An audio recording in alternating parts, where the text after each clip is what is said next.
Production of Spirits of the Canyon has been made possible in part by the Joy Tash Gallery of Scottsdale, Arizona. The Joy Tash Gallery is a source of international, national, and southwestern art and sculpture. And by a grant from the Corporation for Public Broadcasting and the Southern Educational Communications Association.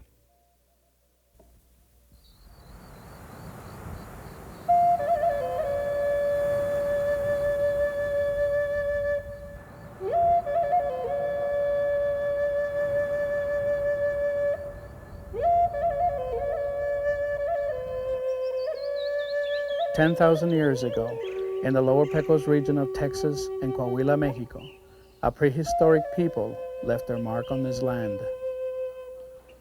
Hello, I'm Amado Peña. For most of my life, I painted pictures derived from historic southwestern cultures in this country. In the process, I've drawn on images and motifs used by painters who painted before me, some hundreds, even thousands of years earlier. In shelter overhangs like this, they continue that history by painting on walls with charcoal, ochre, and manganese oxide. They molded crayons from dried pigment. They applied colors with brushes made from shredded sotol leaves. They used binders of animal fat, blood, and urine. These fading images are often powerful, sometimes humorous, a blend of history and ritual of the events in a lifetime. They are a window through which we now reach to touch the past.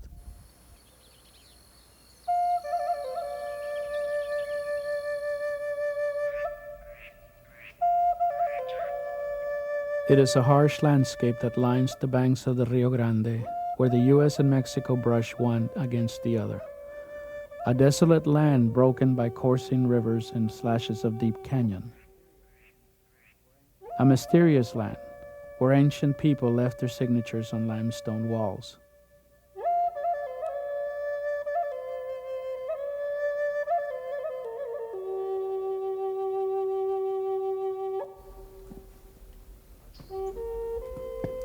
Archaeologists called them the Old People.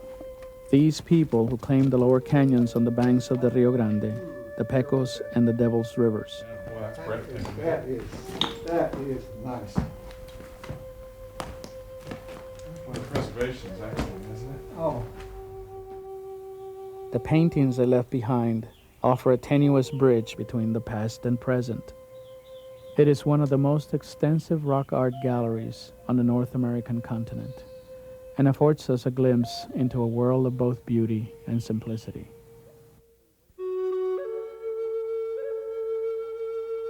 Well, you wake up to a very familiar world. It's a world that you've seen all your life, and you've never seen beyond it. Like everybody else, your basic needs of food, clothing, and shelter need to be met, and they were met with the very resources right here. There was no trade, there was no barter for any of that, those needs. They were taken care of off the landscape. And I think the one thing that the people had was an incredible familiarity with the land. That was their comfort. That was their security. Archaeology cannot give you a day. It can give you 100 years maybe, or 1,000 years. The specificities of their everyday life is something we can only borrow from the ethnographic studies of other hunters and gatherers. And on this earth today, there are no hunters and gatherers that were as well off as those people are. The people that, you know, we always use the Bushmen and we always use the Australian Aborigines as examples, but those are people that are in impoverished environments who are socially decimated. They're refugees and displaced persons, and we try and use those to recreate Lower Pecos life. I think we're probably cutting them on the short side, that their life was much better or more elaborate or more cohesive, I think, socially than these disruptive people that we see today. They were hunter-gatherers whose ancestors followed the mammoth and bison across the Bering Land Bridge from Asia to the New World. They entered the lower Pecos Canyonlands around 9000 BC.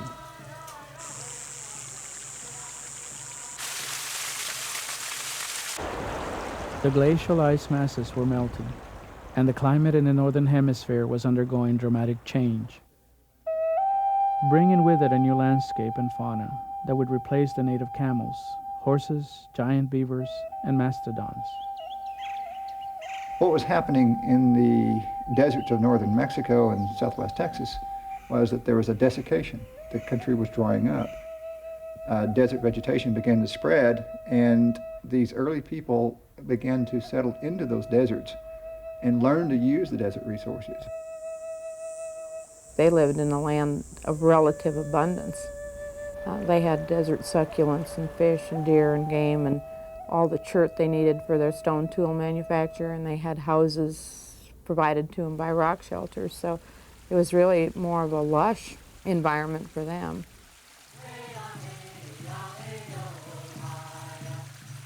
"50 years of archaeological research tells of a people who lived in bands of 8 or 10, traveling seasonally within a 300-mile radius.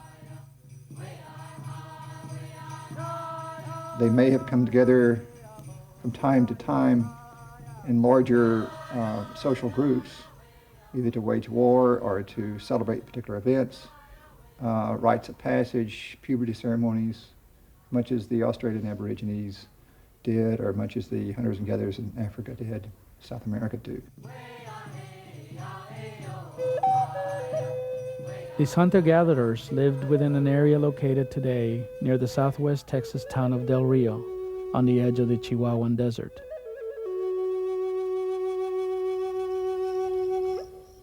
They cultivated no crops, but used every natural resource available to them.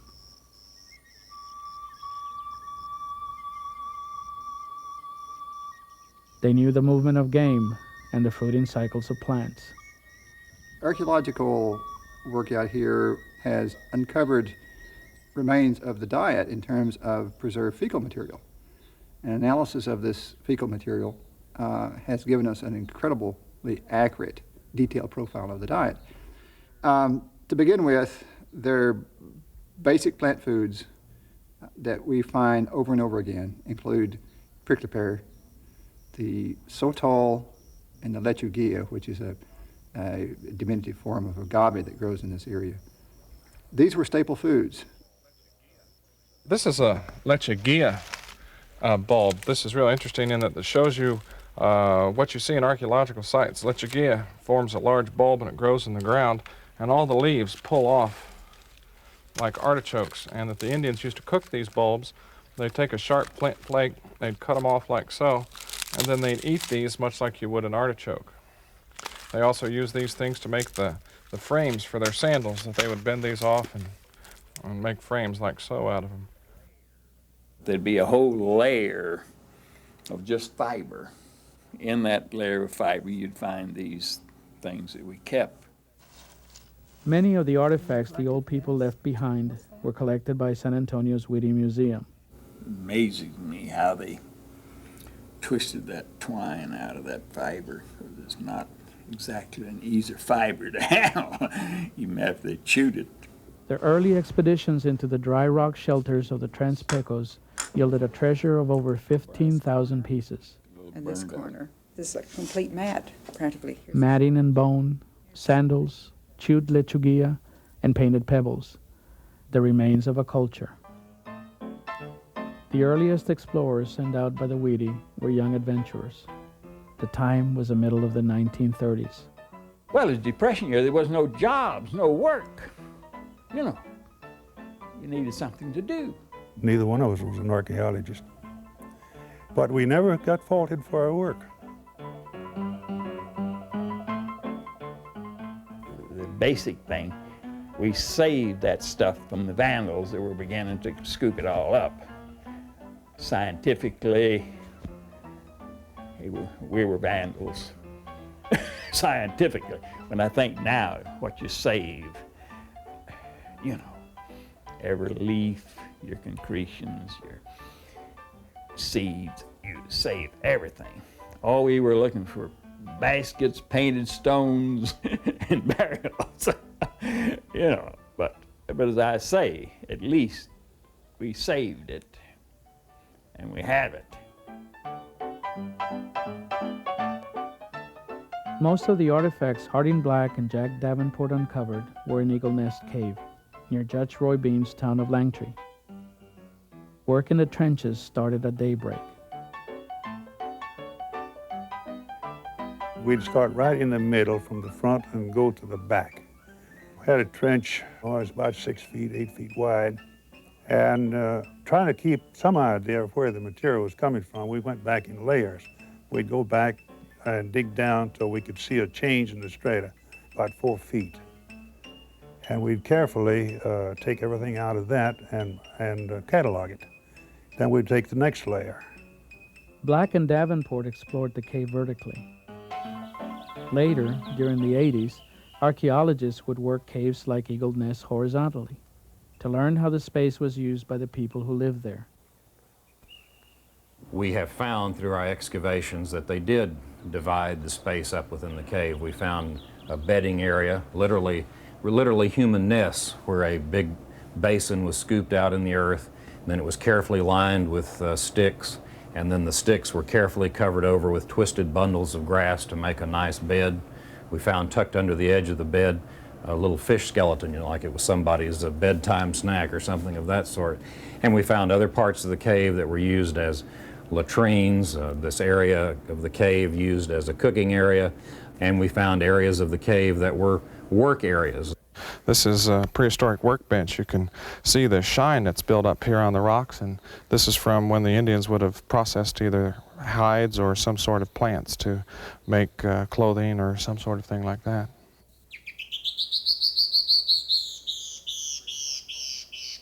The prehistoric cultures used to take advantage of these natural areas, and we find them throughout the lower Pecos.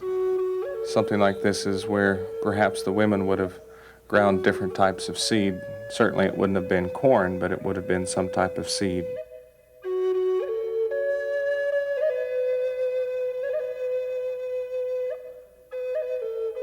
Much of the work in the lower Pecos has focused on implements and tools, on the layered debris left by thousands of years of living. Yet the treasures of this prehistoric Indian culture extend beyond the fine ash that swirls above the trenches, to include the haunting narratives and faded images that line the canyon walls. I think you're looking at the pantheon of their religion.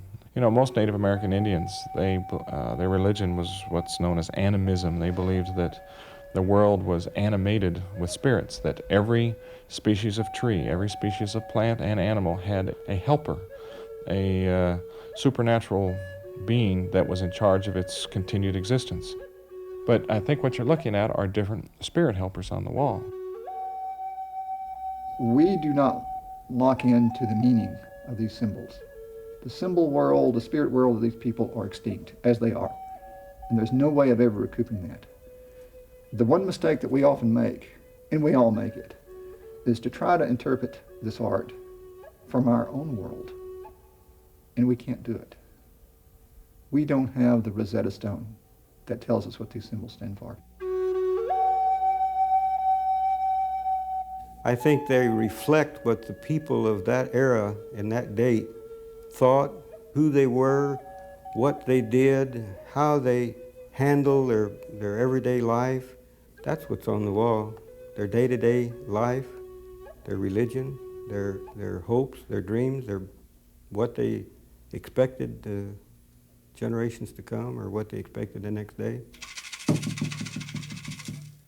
Although the caves were occupied over 9,000 years, the earliest remaining pictographs date back to just under 5,000 years.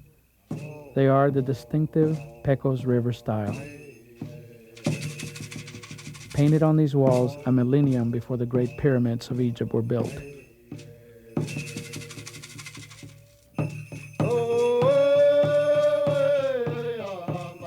It is impossible to know what these paintings meant to the people who painted them.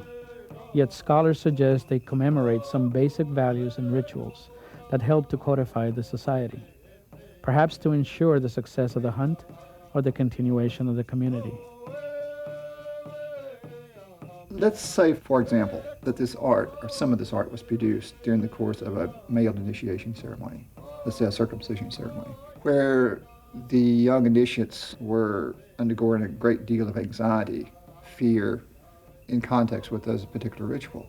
And this art was painted during the course of that instruction, their instruction, or let's say, to conclude the ceremony.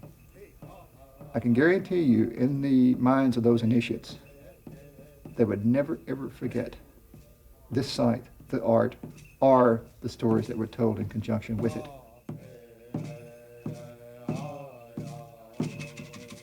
As an artist, I see an incredible amount of skill, from the standpoint of their choices to use the color in the right place, their choices to overlap figures, their ability to do work with line and space. So I have a feeling that they did have some sort of understanding. It's just a very powerful place to be from the standpoint of, I've had the opportunity to be in other very sort of special sacred places, and I think this is a little bit overwhelming.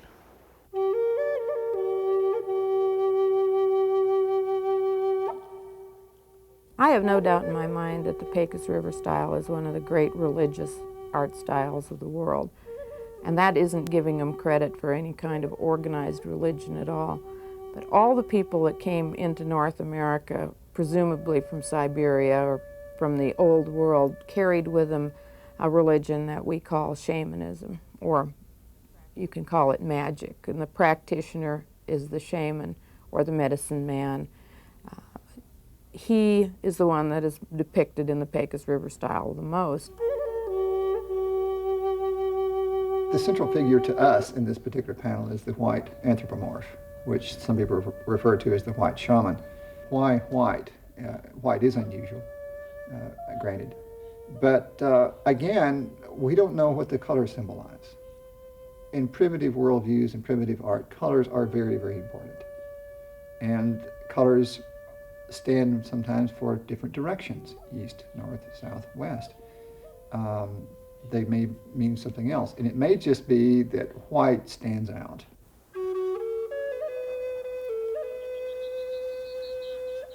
Their explanatory science was probably myth and legend and story. How did the world begin, and where did we come from as people, and what's our place in the great scheme of things? And I think that's a lot what the Pecos River style was.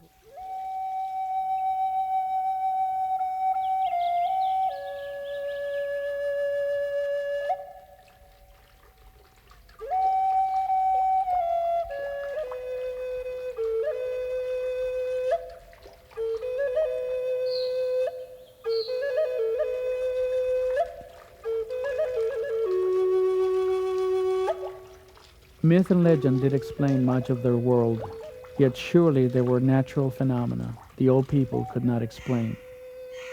The weather, comets in the sky, events that must have frightened them. There was also incredible beauty, the splash of a bullfrog sending waves of light dancing across the limestone walls, the magic of illusion. Again and again, the illusion, the magic, and the reality would be translated into painted images. The ones that are slightly faded but still rather prominent here, these red ones, these are what are known as red monochrome. They date to sometime after about 500 AD. And one of the things that's unique about the red monochrome is they're much more realistic. A key element to dating these is this motif here that has a depiction of a bow and arrow. Arrowheads in Lower Pecos date to sometime after about AD 500, so we know that this had to have happened sometime after that. The need to communicate with the supernatural or the other world through pictographs was something that lasted for a long time. We know that there's very different styles that occurred. You can see how much different this is, the red monochrome, versus the Lower Pecos. So this gives you more of a time depth. This is much more recent. This is within the last 1,000 years.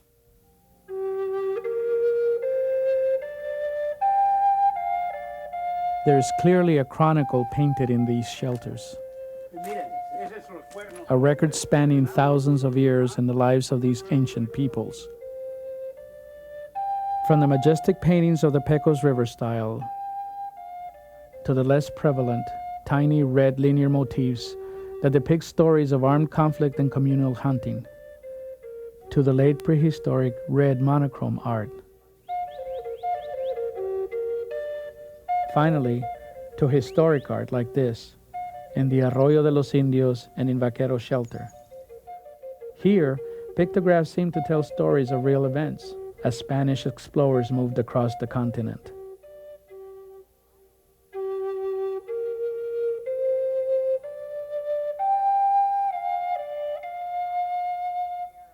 I always see vaquero as the Indian from the south, an Indian coming from somewhere in Mexico, Monterrey, Monclova, and coming north and saying, you won't believe what I saw down there in Mexico.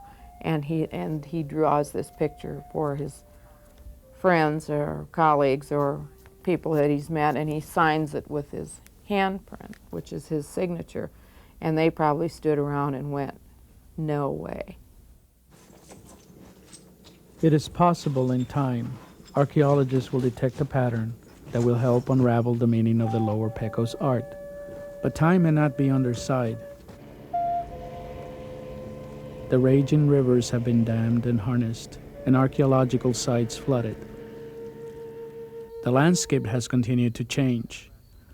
The waist-tight grasses of the 1800s have been grazed away, and tourists have discovered the Lower Pecos.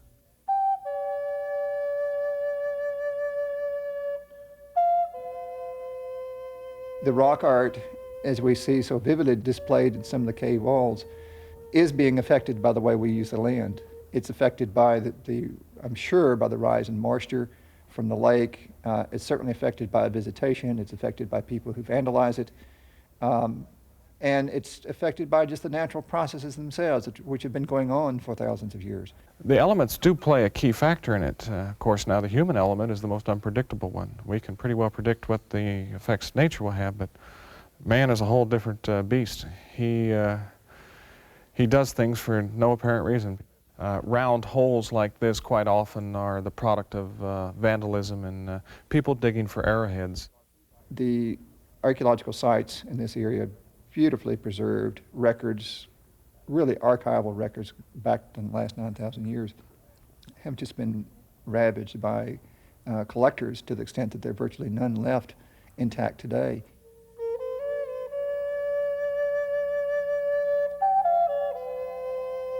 This is a pre-scientific, pre-literate sort of society, and they did what they felt was the way the universe worked. Obviously, they were successful, did it very well. They lived here for 7,000 years without changing hardly at all. So it worked. We've only been here 150 years, and we've almost managed to destroy it all. So, because it certainly didn't look like this 150 years ago. You look at the figure just to the left of the light gray area here, probably a man-like figure or a shaman figure.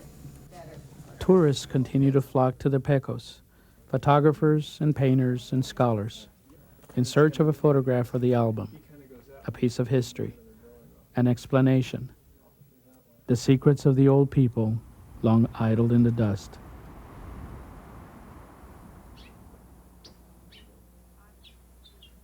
I'm in the pursuit of an explanation. My goal is to try to understand the function, the cultural milieu that produced the art. And I'm getting closer and closer to doing that, but it's also the thrill of discovery.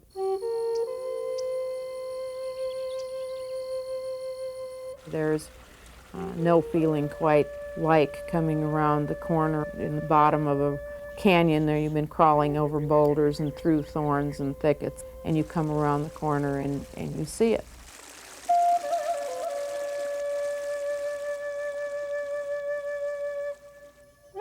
It is in these canyon bottoms and these rivers one begins to experience the magic of the Lower Pecos.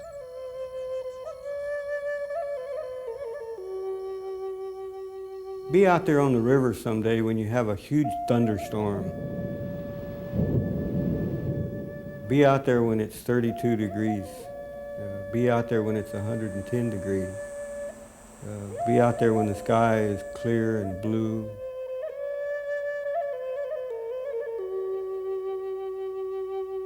Be out there when the sun sets and the sky turns every color of the rainbow. And what ordinarily looks to be a very ugly, very vicious, a very tough part of the world becomes very beautiful and very exciting and very challenging.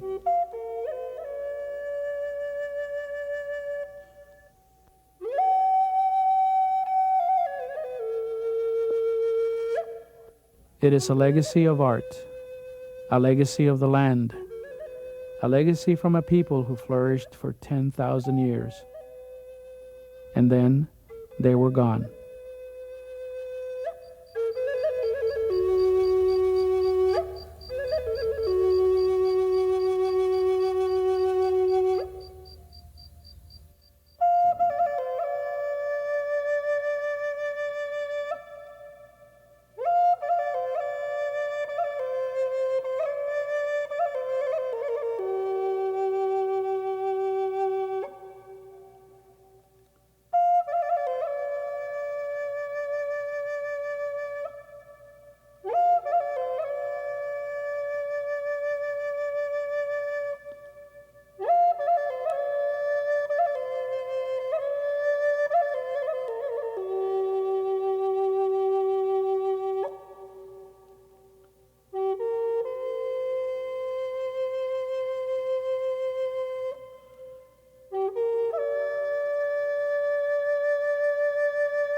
Production of Spirits of the Canyon has been made possible in part by the Joy Tash Gallery of Scottsdale, Arizona. The Joy Tash Gallery is a source of international, national, and southwestern art and sculpture. And by a grant from the Corporation for Public Broadcasting and the Southern Educational Communications Association. This is PBS.